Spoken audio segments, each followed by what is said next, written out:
28 iyulda Türkmenistan'ın günbatarında 4,3 magnitudolu yer titreme hasabı alındı. Bu arada Volcano Discovery sayti haber berýär.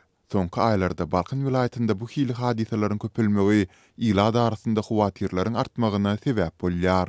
Maglumata görä pensiýende güni yerli wagt bilen ir saat 7:17-de ýüze çykan yer sarsgynynyň epicentri Türkmenbaşy şäheriniň 20 km demirazyk gündogurunda yerleşdi we onuň çoňlugy 10 km deň boldy.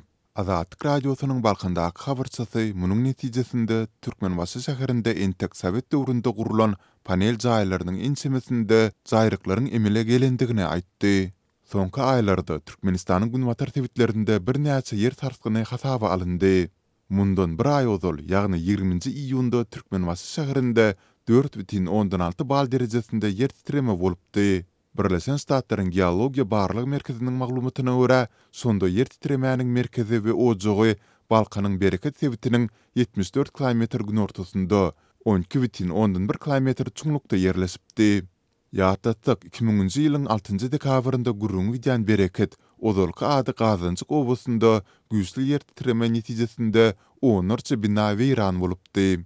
Seýlede 19 iýulda Türkmenbaşy şäheriniň 147 km demirazyk günbatarynda yerli wagt bilen öýlen saat 4:26-da arym yer sarsgyny döräpdi. Amerikanyň geologiýa gullugy 4,13 güýjündäki yer titremäniň çuňlugynyň 11 km bolandygyny ma'lum etdi.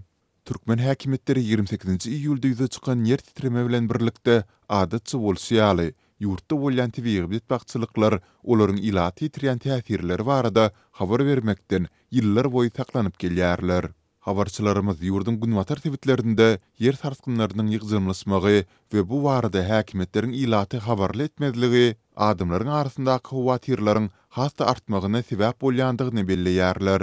Türkmenbaşy şäherinde adamlar huwatir edip uzak wagtlap öýlerine girip bilmediler. Yer titreme awada kim duyuldy. Bu mihmanhanalardaky dinjalyanlara gaty erwet psihiki täsir ýetirdi diýip yerli ýaşaýjylaryň biri 29 iýulda gurrun berdi. Sol bir wagtda yerli hünärmenler bu hili tebii hadiseler barada öňünden duýdurar ýaly özlerinde ýeterlik tekniki mümkinçilikleriniň ýokdugyny aýdarlar.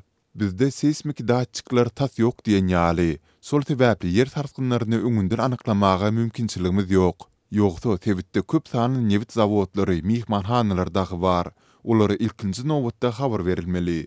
Üstesine de tewitin dağlyk ýerde yerleşmegi yer sarsgynlarynyň mümkin netijelerini artdyryp bilýär diýip atlandyrylmasalygyny soran yerli hünärmen belledi. Türkmenistan 9 baldan ýokary seismik aktiv ýerde yerleşýär. 1948-nji ýylyň oktyabr aýynda Aşgabatda ýurdun taryhyndaky iň weýrançylyky yer titreme boldy. Tutuş şäher yer ýüzünden süpürildi, 100 000-den gowrak adam wepat boldy.